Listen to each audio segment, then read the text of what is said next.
Working as an FBI special agent was my dream job. My whistleblowing was apolitical and in the spirit of upholding my oath. Nonetheless, the FBI cynically elected to close ranks and attack the messenger. The FBI will crush you. This government will crush you and your family if you try to expose the truth about things that they are doing that are wrong. We are all examples of that. Joining us now are Steve Friend and Garrett O'Boyle. Thanks for joining us, fellas. FBI whistleblowers Steve Friend and Garrett O'Boyle both join us now. Gentlemen, so glad to have you on the program. Thank you for your testimony. We need more folks like you, and I'm sure more people going to be from your background are going to be giving you guys more intel as you're sharing that with the rest of us. We can kind of see that this is becoming normal for them to be held accountable, because I think especially an institution that we pay their salaries, they need to be held accountable. I think a lot of people do share our beliefs and convictions. I think they just aren't at the point that Steve and I and others have gotten to. They're too afraid. Thank you so much for being a guest here on PBD Podcast. Thanks for having us. How big is that bloody flag that Steve's got? It's the whole wall of his house. Lots of love, guys. Thanks very much for joining us. Steve Friend, Garrett O'Boyle. Thank you for being with us this morning. More importantly, thank you for speaking out. We appreciate it.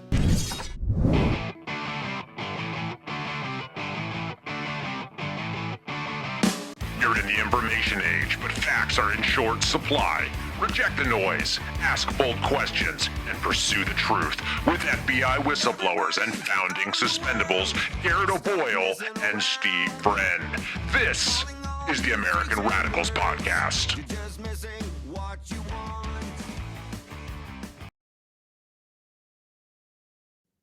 It is the American Radicals Podcast on a Thursday, a day after Christmas. Happy Boxing Day, America. There's some debate going on in the chat here on Rumble, rumble.com/amradpod. What is Boxing Day? I like the one explanation that you box up your leftovers and give it to them less fortunate than you. I actually talked to a snow Mexican, a Canadian, about Boxing Day, and he told me that Boxing Day was actually a day where you gave boxes to your postal servant who's been delivering your boxes for not very much money. This is the day that they get into the black, apparently, in Canada. So could be a different holiday north of the border than it is here in America. But we're not going to get into all that today. If you know is the subject. And if you know anything about Boxing Day or not, it's really irrelevant to what we're talking about, because today we're going to be talking about the Festivus report that came from Senator Rand Paul's office and bringing some receipts about all the government waste and abuse that's gone on in the last couple of years. Joe Biden, president still the most powerful human being on planet Earth, pardoning death row inmates because he's just so darn pro-life. And then Luigi Mangione, apparently the crowdfunding, it's getting up there into the hundreds of thousands of dollars for his defense. And then also we're going to devote a large portion of the second half of the show to yet another FBI fake terrorism plot that they brought down and announced, because if you know, as we do on these, and we endeavor to bring you all that knowledge. So we're going to get to all that, so much more today. Excited to have you with us. Hope everyone had a great Christmas, including my colleague and co-host, Garrett O'Boyle at GOB Actual is where you find him on the socials. Merry Christmas, my friend. Happy Boxing Day. Happy Boxing Day, Steve. We made it through yet another holiday season, and it was great. It was a good one. Best one yet. Third one of the suspension, but they just keep getting better, Steve. See, even now, Christmas, every day is Monday for us FBI suspended indefinitely forever unpaid whistleblower. They can't even get you to crack through on the second holiest day of the year for you. Yeah, I'd say. I think as important as Christ's birth was, his death is really the pinnacle for us Christian folk. Well, and actually yesterday marked the first day of Hanukkah, and then also we got the report from Festivus. So I got a lot of problem with you people. It's time for the feats of strength. Let's get out the poll. Senator Rand Paul has been doing this, I believe, for 10 years that he's issued this report. And I always kind of roll my eyes whenever the Republicans talk about waste, fraud, and abuse. It's sort of like lions and tigers and bears on my waste, fraud, abuse, so gay. But there are some really big things that he pointed to. And if less you know, you don't know what has gone on in there. And the report kind of just touches the wave tops of it. I did a little bit of FBI investigatory action on it and got to the deeper meanings behind it. But I wanted to bring it up and throw some of these out there. It's a little bit of red meat, but when you know more, you will be actually way more black-pilled and way more angry. But this comes the Festivus Report 2024 from Senator Rand Paul's office. He's got a slew of examples. Some of them are just pretty evident. Federal government spent $10 billion on maintaining, leasing, and furnishing almost entirely empty buildings, particularly in Washington, D.C., as they're doing the work from home still in 10 2024. billion. Steve, 10 billion. You think they could have afforded a couple more salaries in there, you know? They took our salaries and gave it to Las Vegas through the Department of the Interior, which spent $12 million to build a pickleball complex Dude. for the Sin City. Both of these already straight out of the gates. 10 billion, 12 million. What's the difference? A couple zeros. What does it matter? I mean, to get into the more granular and specific ones that I actually was able to uncover some more nefarious reasons behind it. There was one that it's very woke and eye rolling, but even worse than that. So, Department of State spent $3 million on quote girl centered climate action in Brazil. Okay, dude. I mean, what even is Greta that? Thunberg is very Greta. excited. So this is actually from the U.S. Department of State's website. They foster women's and girls' climate action. This is the climate conference that they do, that big globalist conference they do every single year. This is for 2028, though. They're really looking over the horizon. So here's some notes from here. The first ever U.S. strategy to respond to the effects of climate change on women, because apparently this is the New York Times joke where it's like world to end tomorrow, women and minorities affected worst.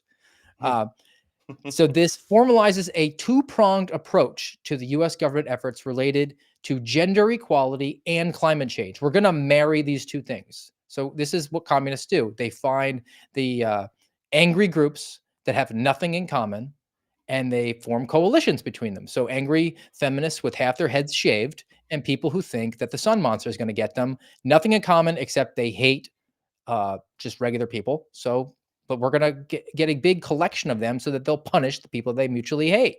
Number one of the two-pronged approach, addressing disproportionate impacts of the effects of climate change on women and girls. So again, world to end tomorrow, women affected more. And number two, empowering women and girls as leaders in addressing climate change, which is interesting since most quote unquote leaders in that sphere are the feminists. It's like 17 of 23 of like the recognized leaders are female. And if you take it a step further, the other quote unquote feminist leaders are guys like who's the admiral? Dick Levine. Dick Levine. You got Dick Levine being a woman leader, but this is the piece I really struggle with. It's not, I mean, struggle might not be the best word, but they are claiming to focus specifically on women with the climate change issue. W- Help me square that circle. You How come can't. we're going to pour so much more money into that specific aspect of the climate change quote unquote problem? Because I don't that's a whole nother rabbit hole, but I don't think that we should be spending much, if anything, on that issue to begin with. But now we're going to pigeonhole it just towards the female side of things because of, help me. I don't know. I don't get it. It's a coalition of malcontents, right? So you have the angry feminists who want to just murder their own babies if they're not trying to cut off the genitals of the babies that they unfortunately pushed out before they got to that ideology, half their heads shaved. And we got to combine them with the Greta Thunbergs, who are now also activists for Hamas, right? Right. Again, nothing at all connected to them. And then I also found this, and this is back to the Department of State. They list this on their website, right? One of their guiding principles is intersectionality. They want to address how aspects of individuals' identity intersect to create different experiences of discrimination and privilege. Consider historic, sociocultural, and systemic disadvantages and power imbalance members of different groups and recognize their strength, resilience, and leadership in developing tailored solutions. That is English, but it's hard to digest unless you read it over and over again and then come to the conclusion that if you are a woman who says the sun monster is going to get you, you are pretty high up, But if you're white, we're still not going to give you a large section of this $3 million that was allocated in the Festivus report. That's the piece really that brings it home is it's a lot of money. And to the government, sure, they'll say, oh, $3 million. Oh, what's the big deal? We spend we spend more than that on toilet seats every year. But also that it's going to also be focused in Brazil. So it's not even going to be spent here. It's going to be spent in a different country on top of it. But then as you were reading that gobbledygook from the website, which I like that they're out in the open with it, but I was thinking your government is a cult. That's what that sentence told us with all that intersectionality. And I know you said it was English, but it was difficult to understand. Unless you are part of the cult, then you totally get it. And I love it because the government will be the first to say, well, separation of church and state, which even that they clearly don't understand. And the definition of that has morphed over time into now people think, well, that means that government and religion stays completely separate. Okay, fine, let's just run with that thesis.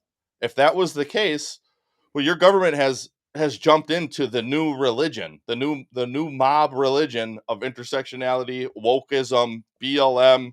What is what's causing you to be angry today? And that's going to be one of the cornerstones of our doctrine. And if you don't adhere to our doctrine, you're not going to get the money. You're not going to, you're going to get canceled from your government employmentship. You're all sorts of cultish aspects to how your government is operating, and they're essentially bragging about it. They're putting it right there on their freaking website. Well, beyond just being a coalition of malcontents, there's the other element of being a communist, and that is rewarding your friends, punishing your enemies. So the next one that I found in the Festivus report that's worth talking about, it says the Treasury Department, they granted a failed trucking company $700 million as a Mm. pandemic loan, which they shouldn't have. And actually, a report by the Congress found that the company should not have received the loan as its survival was not critical to maintaining national security. So $700 million to get the government bought a 30% ownership in this trucking company, which is called Yellow. All right. So they have only had 3 profitable quarters in the last 15 years. Just they're like the WNBA. They can't turn a profit at all. Right. So why in the world would you say, well, this is national security? We're going to lie about that. And we're going to send $700 million to this trucking company. Well, Steve Friend did a little research. 30,000 employees, 22,000 of them belong to the International Brotherhood of Teamsters. That's a Oh, union. the So union. we're going to reward our friends. And I went to Open Secrets to find out, like, let's just see who the Teamsters donate to. Mm, You know, this will be good. so Senate Majority PAC, Democrat, DNC Services Corporation, Democrat Congressional Campaign Committee, Democrat Senatorial Campaign Committee, In Union USA, Standing Strong PAC, DLCC PAC, and then they go to Montana Hunters. So all Democrats, that's what they do. So let's just establish this. The US government, the Treasury, took all of Americans' money and gave it to a company saying that it was national security related. We know it wasn't. And that company has never turned a profit, but employs people who donate back to, using that money back to the politicians who are pushing forward communism. Hmm. So that sounds like something that people should go to jail for. Yes, absolutely. I mean, this is on a typical day, I would be ranting and raving right now, but I had to. I basically just internalized it and scattered it into 1,000 pieces already because why bother? Why even bother getting all worked up this Boxing Day when this is only going to continue, even though the American people largely voted for a mandate that increasingly I don't think we're going to get because you have subversives in government doing this type of crap. I don't think that this is going to change. Do you think that this is going to change? No, there's no evidence contrary to this because the pool of money is so big And they've come to the conclusion in leadership, in government, that we can all just take pieces of it for ourselves. And as long as we all just sign off on it, we can say it's bipartisan and we have unity. And the unanimous decision amongst all of them is that we're just going to bilk the American people. We're going to pillage the treasury, because that's what happens in a late stage republic, which is Where we're increasingly what it looks like we are.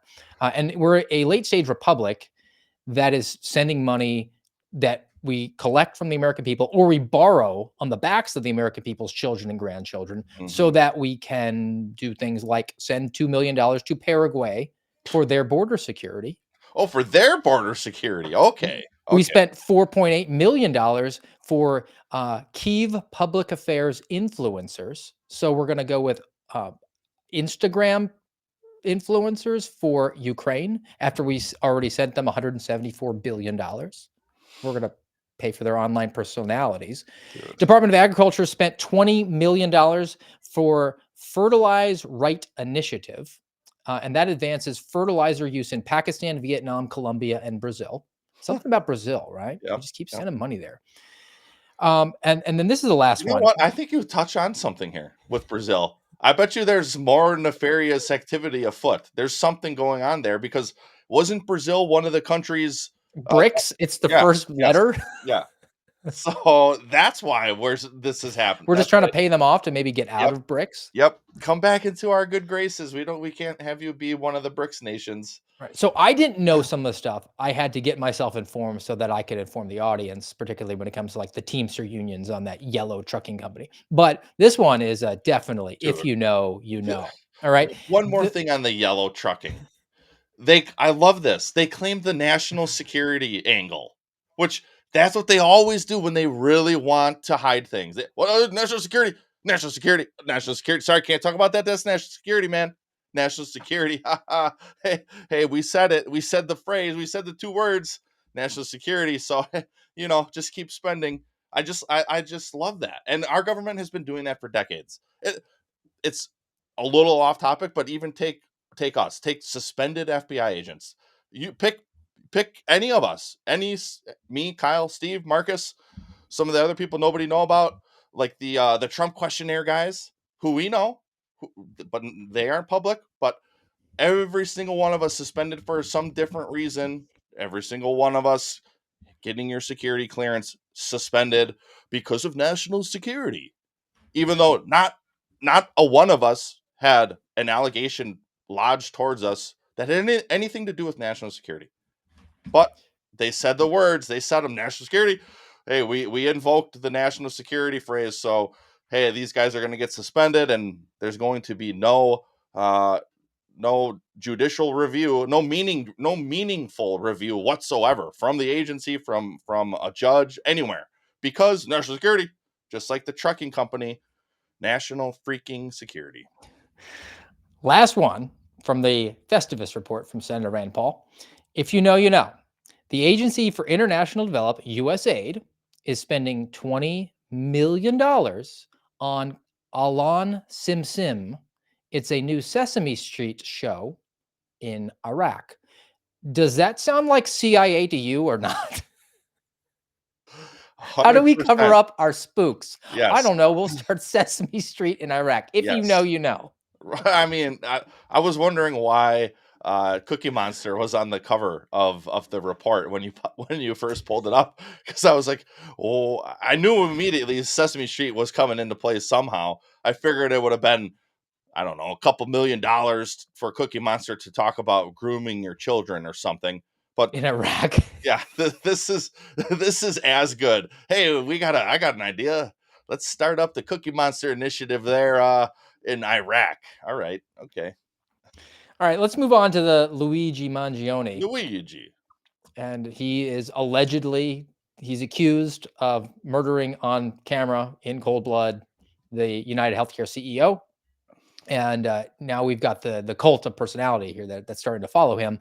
So this is reporting from ABC News about the crowdfunding that's gone on to support him. Supporters of Luigi Mangione established a defense fund. Several online defense funds created for Mangione by anonymous people, including one that was on Give, Send, Go, had raised over $200,000. The defense fund for the 26-year-old was established by an anonymous group called the December 4th Legal Committee. That's the date that he did the murder. Quote, "We are not here to celebrate violence, but we do believe in a constitutional right to fair legal representation," unquote, the anonymous group said in a statement. So if you know, you know. No, you don't. Because where's the defense fund for every single January 6th defendant? Mm-hmm. What this is idolatry, pure and simple. This is, first of all, for just the surface level idiots that think, well, he's just so pretty. I love him because he's pretty and he's got abs. So it's impossible that somebody who looks nice could do something that's so evil and vile.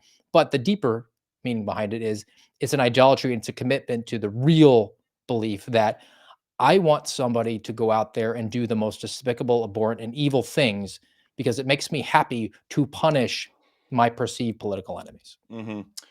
I, on one hand, well, I guess overall, I lean First Amendment here. Spend your money how you want. I think you're sick. I think you're a disgusting human being if you're going to donate to a guy like this. And really, you nailed it, Steve. The idolatry aspect of it, the praise that this guy has been getting, and because it's 2024 and it was New York City, you got a very real view of what this murder was, what it looked like, how it went down, and people are praising that. That is gross. That's disgusting. It's no different than pagans offering their children to Baal. I mean, that's murder, just the same as this was murder, and people are praising it. It also makes me think of not too long ago. This wasn't very long ago. Do you remember when GoFundMe seized the millions of dollars that were raised for the trucker convoy in Canada? And they said, well, there are police reports that cited violence. That so we can't allow that on our platform. So we're not gonna let the money that you donated, we're not going to let it go to where you intended it to go because we have to intervene here. And people might say, well, that's Canada. They don't have a First Amendment quite like we do. Well, they do have freedom of speech to some degree. Sure, they don't have a constitution that maybe is as sturdy as ours in some ways. And I mean, as every year goes, I think ours gets eroded. But nonetheless, there are people from America that were donating to GoFundMe. There certainly is a GoFundMe uh, American branch or division. So I guarantee you American dollars were affected there. And now here you have 200 plus $1,000 going towards this guy who just murdered somebody in cold blood. And I don't know, man. I grapple with It's it a a little bit. situation of like the one percenter killing the one percenter. He's not Robin Hood, not representing the downtrodden. They've chosen him as some weird champion. But if your concern is just people's due process rights, they're entitled to a vigorous and healthy defense. What evidence do you have that Luigi Mangione is not receiving that to begin with? I mean, it's Mm-hmm. very early in the process, so there's Right. been no sorts of allegations that he's been deprived of any rights at all. Whereas the December 4th people, if you looked back about 4 years ago, you have a plethora of evidence to show that there are thousands of people who are being denied those due process rights because they stood outside the Capitol or, I don't know, sat in a hotel room in Baltimore on January 6, 2021, and are now sitting in prison for 22 years. I mean, and I'll connect it to the next story. This is an individual, a January 6er, represented by Jonathan Gross, who we had as a guest last Thursday on the program, who's actually asking for the court's permission to go to the Trump inauguration. And the DOJ, supposed to be ensuring due process, the person's already done their time, faced everything, is trying to deny this woman, a grandmother, the ability to go to the inauguration as a citizen. Your First Amendment rights that you're supposed to have to assemble. Her name Exactly. is Cindy Young, grandmother from New Hampshire, arrested by the DOJ for walking inside the Capitol with an American flag. She was convicted by a jury in August of 4 misdemeanors. Now she wants to attend Trump's second inauguration. The DOJ is urging a federal judge to deny her request to attend saying that she still, quote, presents a danger to the DC community and the police who protect the Capitol. Quote, many of these officers will once again be tasked in protecting the Capitol and Constitution on January 20th, 2025. As such, her presence at an event staffed by law enforcement would not only present a danger, but would cause further victimization for the officers. Unquote. Where are you at, December 4th committee? Yeah. Where are you at, DOJ attorneys, that you actually have a semblance of a conscience at this point? It's just going to continue up until January 20th. That's really what's going to happen, isn't it? Yeah. And what about in the future? What about the next election? What about the next president that she wants to support? What about the next is this just going to be every 4 years the DOJ is going to say, "No, you can't go because of some made up continued victimization to people that she doesn't even know." She doesn't, and none of these officers are going to remember her, some random person who got convicted of 4 misdemeanors, which tells you what, Steve? It tells you that it was a freaking kangaroo court. But of course, because when we had Jonathan on, we talked about it, 93% vote Democrat in Washington, D.C. So that's going to be your makeup of your jury. Typically, that's how it's going to break down. And so they convict her.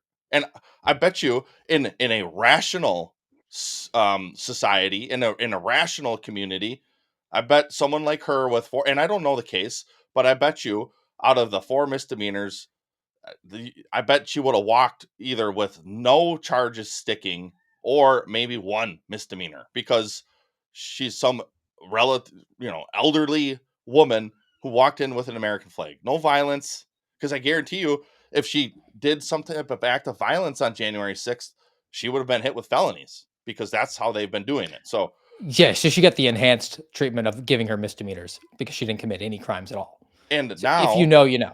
yeah, and now it's, well, we can't let you try to rebuild your life and even support the president that you wanted to support by coming back to our enclave on his inauguration day. I mean, the people in the DOJ involved with this, they need to be fired on day one. Well, Pam Bondi needs to be made aware of this, and those people all the way up and down the chain of command, they need to be gone. This is abhorrent behavior. Just to stick it to her more. That's what this is. Because I don't like your politics. That's not what's supposed to happen in law enforcement. That's not what's supposed to happen in the DOJ. The Department of Justice, of all places, is going to put out some bogus argument like this about the victimization of the Capitol Police. Give me a freaking break.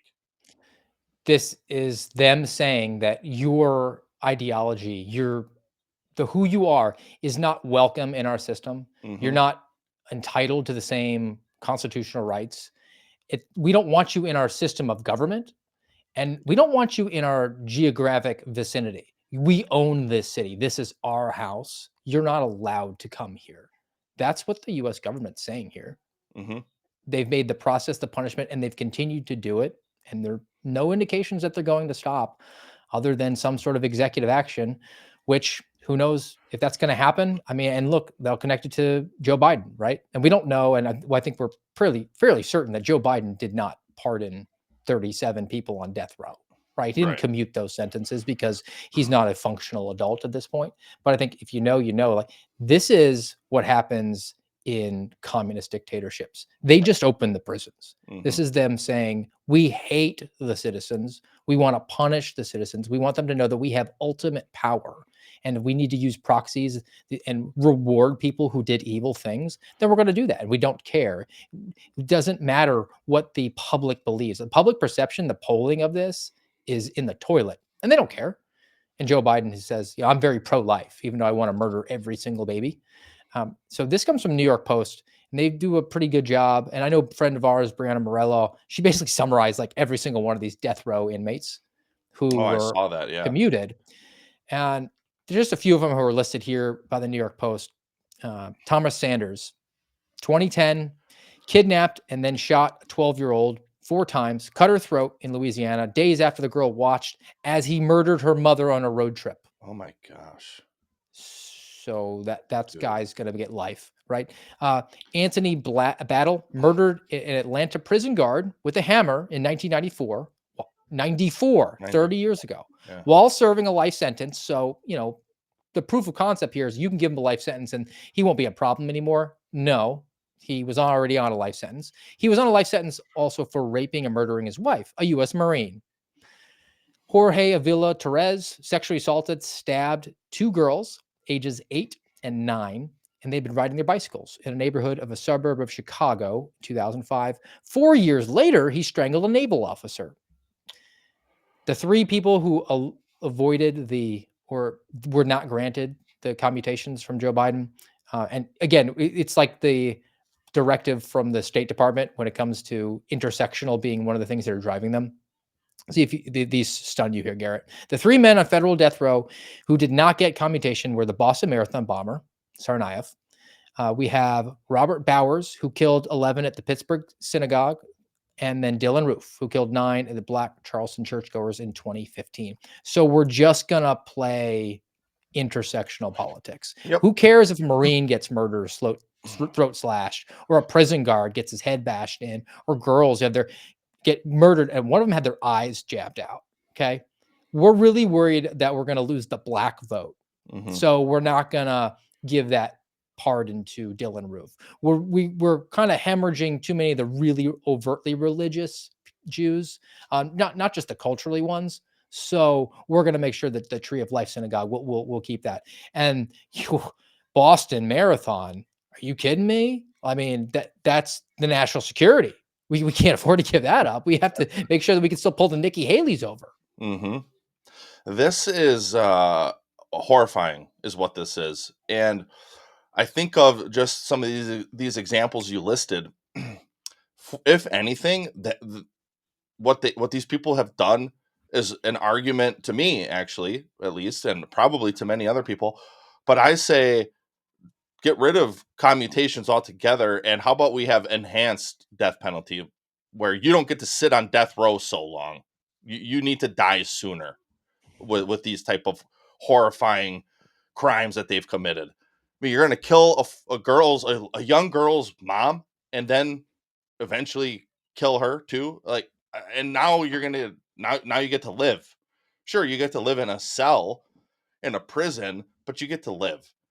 And that's a travesty. That's not what happens in a nation that truly holds justice as a pinnacle of its national fabric. And I guess we just don't anymore. And you said it too, Joe Biden, he's not the one truly coming up with the idea, or even he probably didn't even sign the paperwork. Probably just Auto-penned it. And it was some intern from Harvard or somewhere who's got the woke mind virus and says, I got a great idea. Let's start commuting all these death row inmates, and when we can pitch it because life is so important. And you nailed it too about abortion, which you can't argue life on this hand after what these people did, and then not life on the other hand when it comes to the infanticide, because a baby who's just starting their life is not, nowhere near the level of evil as these people on death row. They at least got a chance to live a productive life, where you're totally okay with snuffing that out at the word go. But we care so much about life that we're going to commute their sentences. What about their victims? What about their lives? What about They do it 2 days before Christmas too. I mean, Yeah. it's just, we're going to take that knife and we're going to twist it as hard as we can, because we are so mad that we're going to lose our grips on power, or at least the perception of our grips on power. Who knows if they really ever do give that power up? And we're talking about, if these things are, I think you and I are in tune enough to what's going on that we're able to come to these conclusions very rationally and use some deductive reason. But I want to get into things that are definitely in our lane, that we are nowhere close to being out of our depth. I mean, we're like ankle deep in this water because we know it so well. So I've got a couple of the traditional American radicals podcast style, where we look at what the FBI says it did, and then if we'll expose that, including actually Inspector General's office.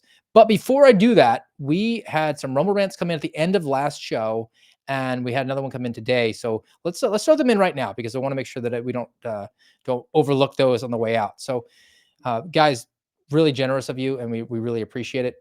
We had B Cancel A 0608. Merry Christmas. God bless you and yours. Come in last episode. Peaches 62 still holding on to the husband's credit card. Thank you so much, Peaches. God bless the Suspendables and the Amrad Army. Merry Christmas.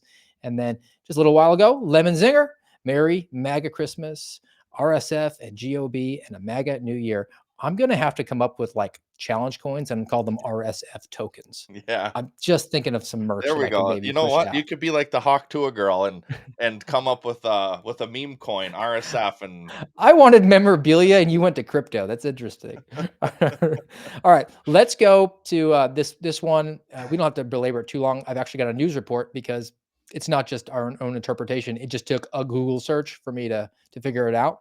But the title right off the bat jumped out to me. Tennessee man convicted of sex trafficking in Bowling Green, Kentucky. These sorts of cases have been put out more public affairs as the FBI has continued to take hits on the fact that it reassigned agents from working on sex trafficking and child abuse and child pornography in favor of the MAGA grandmas who are now not allowed to attend the inauguration. wait, no, that didn't happen. That couldn't have happened, Steve. Could it have? Oh yeah, it did. It happened to you.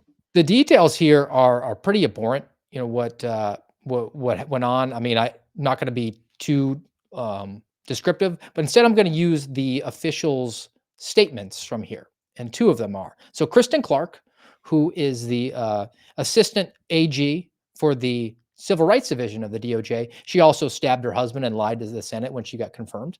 But, quote, this defendant used extreme threats of violence to compel an 18-year-old victim to engage in commercial sex, even holding a gun to her head to terrify, control, and coerce her for his own profit. The Justice Department will use all the tools at our disposal to hold human traffickers accountable, to seek justice for survivors, and to protect survivors from harm, unquote. And then we go over to the assistant director for the FBI Criminal Division, Chad Yarborough, 6 years of investigative experience from Chad. Quote, this defendant preyed on vulnerable young woman, threatening her with physical violence and even death if she didn't comply with his demands, unquote. Well, so thank you very much, DOJ and FBI, Yes. for all your really hard work on this one. But my really hard work, which again meant a Google search and local news, showed me something a little bit different, which I will bring to you now because, again, we love to bring receipts on the American Radicals podcast. After Bowling Green police responded to a disturbance call at the Ramada Inn on Scottsville Road yesterday. Portier Govan of Memphis and Brittany Howard of Bowling Green are both charged with human trafficking. Govan is also charged with first-degree wanton endangerment and possession of a handgun by a convicted felon. A woman told police she met Govan and Howard at a gas station several days ago. She said they took her to a hotel room where they took her phone and keys and forced her to engage in sexual activities with several men. Police also say Govan was driving the victim's car Thursday, pointed a gun at her, and fired a bullet at the passenger door. Govan and Howard are in the Warren County Regional Jail while the investigation continues. So I heard a lot of talk there, Garrett, about the police, Mm-hmm. The real police. Bowling Green police, who made the arrest and did the investigation. In fact, these guys and this guy and this gal were in local jail while the investigation went on. And then the DOJ and the FBI thought, oh, you know what sounds good now that the danger is gone? We're going to say that we stopped a sex trafficking operation from happening. Yep. And we'll write up a fancy press release and act like we're doing the job that the American people want us to do. What does Christopher Wray like to say that when he talks about the workforce and the great work we're doing on behalf of the American people? Okay, if you actually were, it was the Bowling Green police who did the work here, and you took the credit. Now, I will say in a case like this, I am 100% on board with slapping this Govan guy and this Howard woman with federal crimes, 100%. So go ahead and have Bowling Green police arrest them and do their investigation, and then the federal law enforcement becomes aware of it and says, you know what, this is pretty horrific. We're gonna assist on this one, and we're gonna seek federal prosecution as well. I'm totally fine with that, because in some instances, the federal statutes can hold a stiffer penalty. So, okay, fine. That checks. But then don't come out and gaslight us, gaslight the American people as if you're doing some sort of great human trafficking work. You're not. You didn't do any of it. You probably went and did interviews of the victim after the police had already done it, which there is something to be said about re-victimization there. And you probably interviewed the police who were involved and the detectives, and you probably got their police reports and everything, and sent your package up to your AUSA, and then you got your federal charges. But you didn't do you hardly did anything here. It fell into your lap because of the work of the real police. So don't come out here and act like you're doing all this human trafficking work to save America from human trafficking. Give me a break. If you know, you know, man. Every time I see those titles, I just know they jump out to me like highlighted. They're bolded. I Mm-hmm. mean, some of them are fairly clear that there was a federal involvement in it, but stuff like that, there's no way. They're not competent enough as investigators. And part of the relationship is you're supposed to work with local agencies and enhance them. I always said my goal is to get to yes. Mm-hmm. Do everything you can to get to yes. The answer is yes for the ask of the locals to do that. In this case, the locals just needed you to do the office space and take the file physically over to the U.S. Attorney's office. Right. That doesn't entitle you to any sort of accolades, helmet stickers, backslapping. You shouldn't have the assistant AG or the assistant director in charge of the FBI's criminal division with 6 years investigative experience talking about all the great work of the men and women of the FBI. Right. Let's go over to the OIG, the Office of the Inspector General for the This will be Department of good. Justice. I love going there and getting their investigative summaries. I'm a nerd. I understand it. But if you know, you know. So Somebody's got to do it, Steve. Somebody's got to bring this stuff to the American people. I did this on Christmas Day, Amrads. This is what I did with my time on Christmas Day. Merry Christmas. So this is an investigative summary, the fourth one of the fiscal year of 2025. So findings of misconduct of an FBI assistant special agent in charge for harassment, sexual harassment, discrimination against an applicant based on applicant's disability, and lack of candor by an FBI special agent in charge for failing to properly report harassment allegations. Wow. That's the title. There's That's a lot really there, man. So the OIG investigated and they substantiated that this ASAC, who's like the number 2 in a field office, the lieutenant, he sexually harassed an FBI employee, harassed another FBI employee. So I guess not sexually, just a different way, discriminated against an applicant because they were disabled. And then when asked questions by the inspector general, they lied. This guy lied. Then they also substantiated that the boss, the special agent in charge, did not report the harassment allegations to the FBI's inspection division. So the entire title, they determined, yes, that's accurate. All of it did happen. By the way, there's no criminal prosecutions of this assistant special agent in charge for lacking candor or any sorts of harassment. And the special agent in charge retired just off into the sunset to collect his pension. There you go. That's your FBI, folks.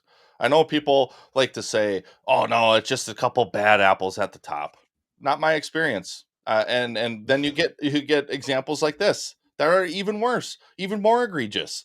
I think it came from IG relatively recently, within the last month or two, where they reported that FBI they protective disclosures they have issues there where the office, we don't need to get super granular on it, but there's a couple different avenues where when you report wrongdoing, and they said in more recent years they've taken in like 70% less of these complaints where they actually then pursue investigating on if the complaint is legitimate or not. So basically, someone complains about their boss or whatever, probably an ASAC like this guy, and then the office in the FBI gets that complaint and then they shut it down. They don't even look a step further to see if it's legitimate. So how many of these are they missing? How many of these issues is the IG missing? And then the bigger piece for me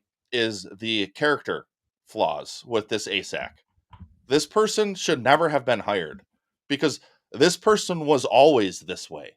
It didn't take until they were an ASAC for them to start sexually harassing people or discriminating against them for a disability, or the SAC to be in cahoots with it and not take any positive action or not be a true leader and stop this behavior or report it to headquarters or OPR or wherever he could have taken it, or to start with the punishment on the ASAC himself as soon as he learned about it. No, he just covered it up instead. So these people didn't get that way because of their time in the FBI. They came into the FBI already corrupted, and then they moved through the ranks and realized, oh, I can be a little bit more corrupt. I can even be sexually deviant, and nobody's ever going to know. And I also want to know, especially as it relates to the sexual assault victim in this instance, how many other victims are out there, sexual who were treated wrongly in a sexual way, that never reported it because it's easier to just not. You're never going to get justice, right? You're going to have the Office of the Inspector General just drag this out and allow the person to retire, not have any sort of repercussions for it. And look, I don't know if you've even mentioned it here. If you submit anything to the Inspector General's office, they have an automatic reply because there have been allegations in the past that they were slow to respond to people who brought forward information to them. Okay. The automatic reply from the Inspector General is, we deny that we're going to take action on yours. So people just kind of throw their hands up and be like, I guess I got sexually harassed and I can't do anything about it. Meanwhile, after the automatic denial happens, then after the fact, they go through and think through the things like, oh, well, you know what? That looks like a legitimate case. We're going to open that one up. But at that point, that person doesn't know that's an automatic reply. They might have already left. They're never going to see justice. They might not have an interest in cooperating with these guys.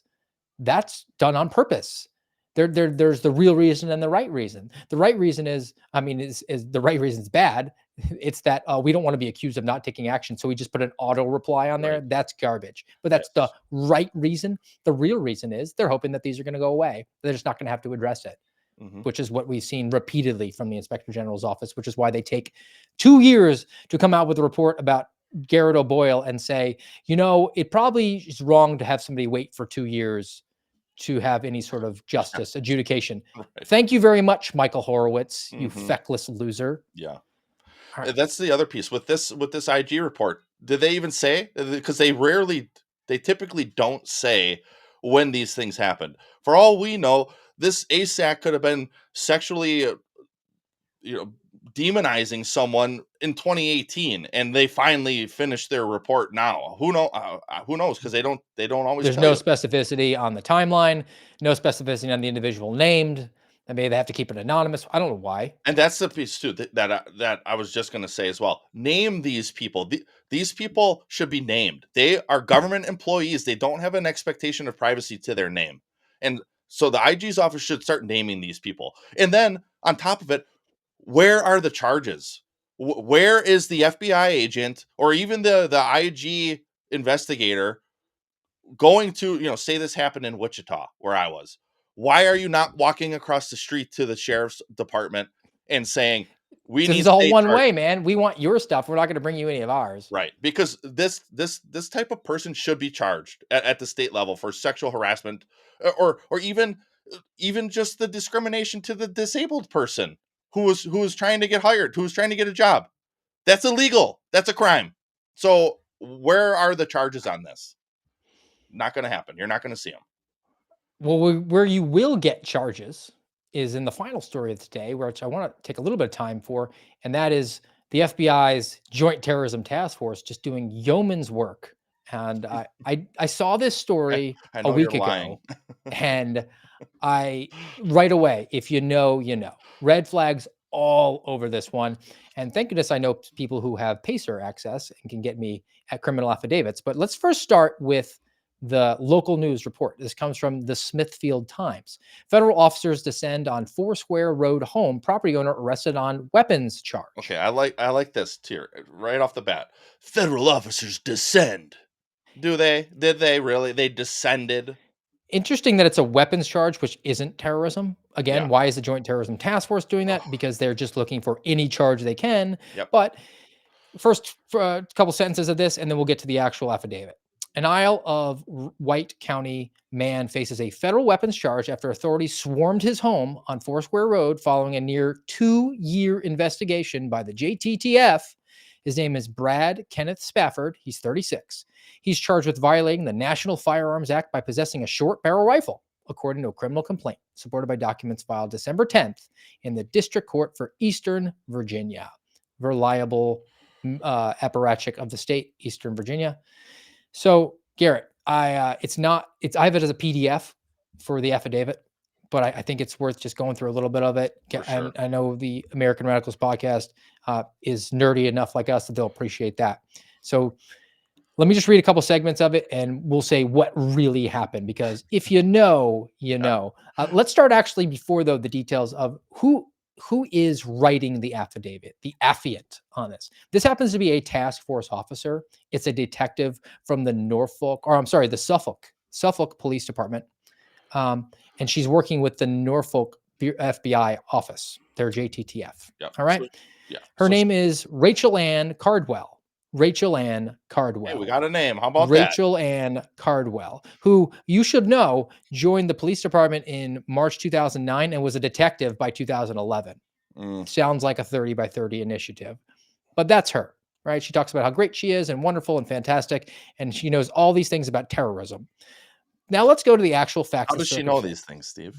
Because the FBI told her. Oh, okay. They know these things, right? They know that they can teach you in the FBI Academy that pro-lifers are worse than radical Islamists. Actually was instruction that I received in the FBI Academy. All right, here's our situation. Our bad guy here's name is Spafford. So January 2023 is when it starts. A confidential human source. Oh, Steve. Provided information. Now, this is what the CHS information was, right? That Spafford, he had disfigured his hand in 2021 on July 4th while working with a homemade explosive device and was stockpiling weapons and homemade ammunition. So the CHS has observed the hand being mangled. What do you associate with July 4th, Garrett? Fireworks. Yeah, he blew a couple fingers off with a firework at home on July 4th. So we need to take a look at that guy. I want to know, and I'm sure we don't know because at least based off that information, I want to know if it was actually illegal explosives or if it was just fireworks that the guy illegal had. Fireworks. Yeah. Yeah. He makes, according to the confidential human source, he makes 50 rounds of ammunition per day. So in other words, the confidential human source reports that Spafford does completely legal things. Yes. That are not unusual, shouldn't raise the spidey senses at all. I think George Hill probably is like 50. Like that guy's needs to step up his game. Yeah. Right. So now we flash forward 4 months into May of 2023. The confidential human source and Spafford, they went to the gun range and they went shooting. So the CHS became shooting buddies with Spafford. Spafford brought a rifle in addition to other weapons. And the CHS believed that the rifle was shorter than 16 inches. Again, this is being reported back to the Joint Terrorism Task Force for the FBI. The CHS provided additional information that Spafford has a go box, quote unquote. This is what the FBI determines to be a go box. All right. Now back to our affiant, Rachel Ann. From her training and experience, I know that a go box is a box or a bag that has medical supplies, ammunition, food, water, and weapons in the event that one needs to act fast in a situation. So again, completely legal, rational, and reasonable. Right. But Also, the FBI doesn't like that. That makes you possibly a domestic terrorist. You're a conspiracy theorist, Steve. Don't worry. We're the government. We will take care of your every need. Now we're into November. This is 10 months that this has been going on. 2023. This is insane, is what this is. Spafford told the snitch, his shooting buddy, that he has a 10-inch barrel on his short barrel rifle. And that's a violation of federal law. So then a month later, ATF, they responded to a request from the FBI because the FBI can't determine these things. We have to ask the ATF about this rifle. If he had any tax stamps on it. No, he didn't have any tax stamps on it. It's a $200 tax stamp, by the way. This is December. So this has been going on for a year.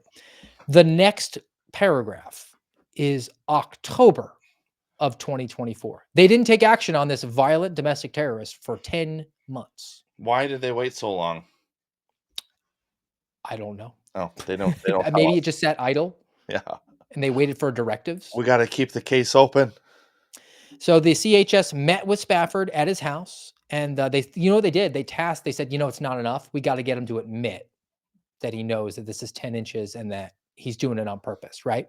So the CHS met with Spafford at his house, and Spafford said that he had the short barrel rifle and it wasn't registered because he didn't believe in registration. That's why they waited. They waited to get the actual admission of guilt from him. So then on December 6th, ATF responded to a request from Norfolk FBI in reference to him having the tax stamp. They responded to Spafford again, didn't have a tax stamp. They wanted to double check it, I guess.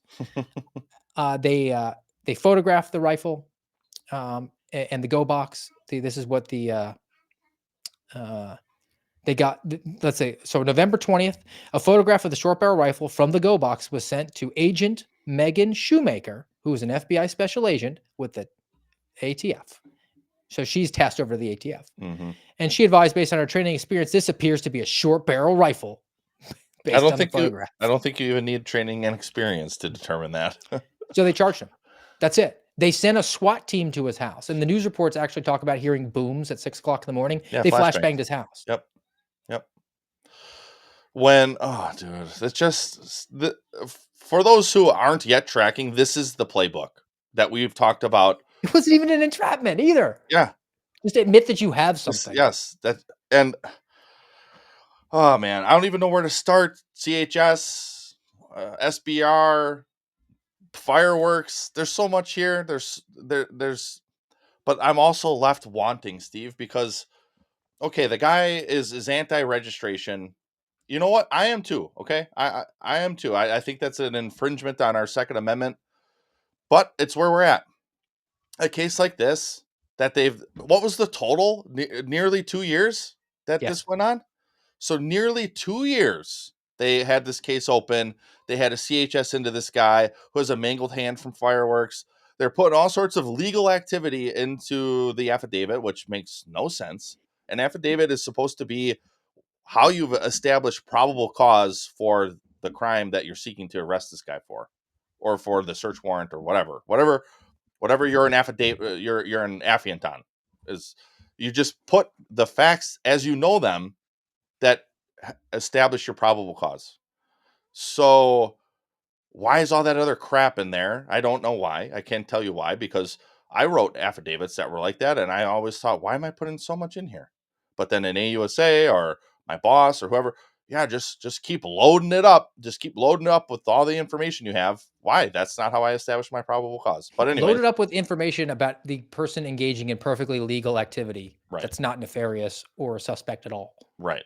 But that's what they do. That's what they did here. And then for 2 years, you have this go for a $200 tax stamp.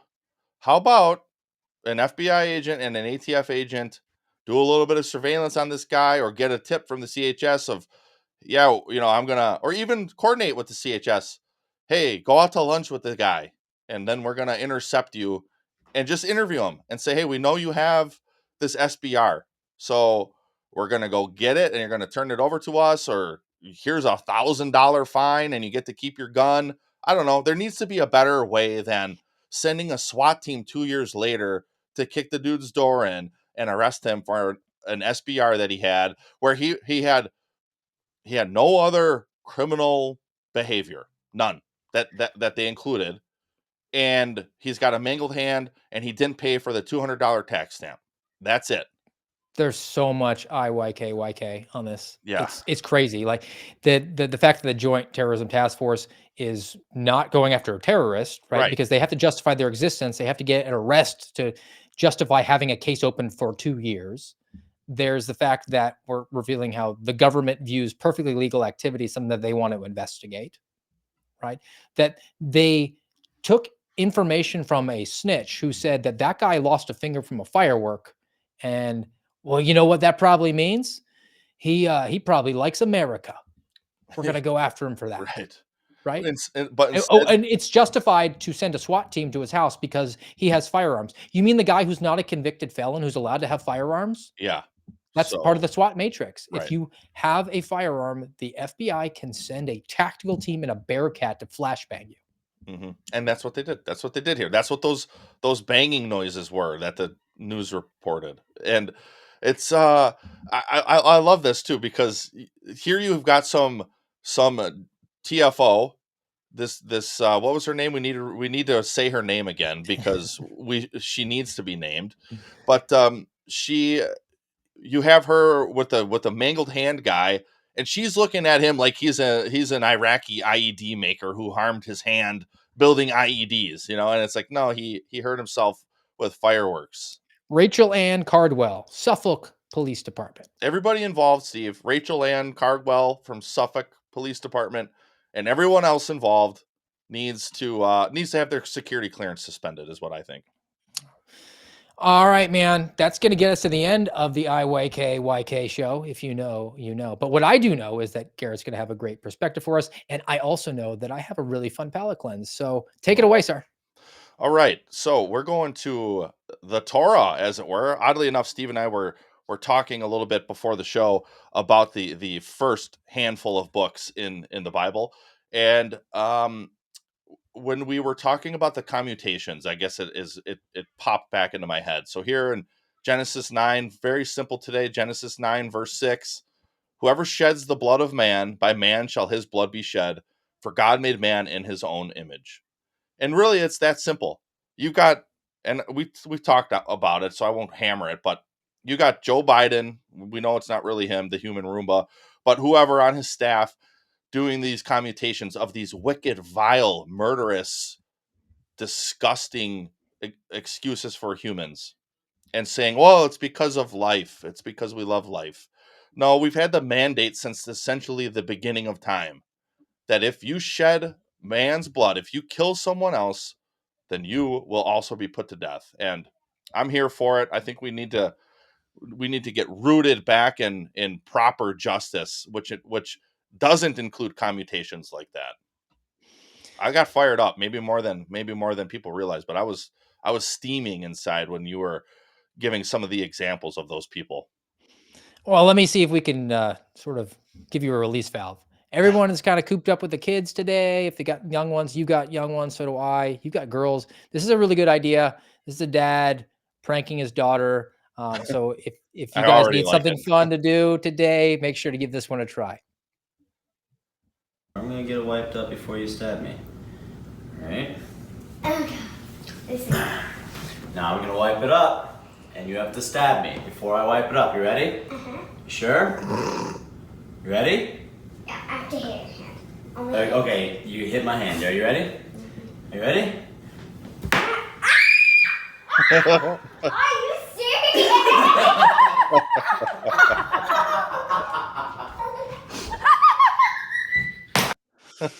Nailed it. Got her. It was just a fun one. I'm going to try that with my kids later. Yeah. All right.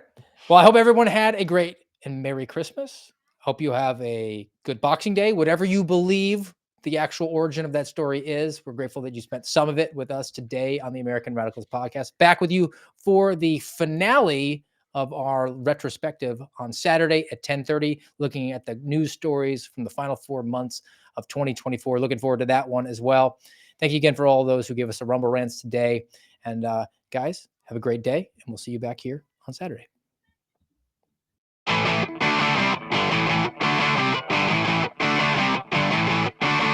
You've been listening to the voice of the Suspendables on the American Radicals podcast. Follow us on rumble.com/amradpod.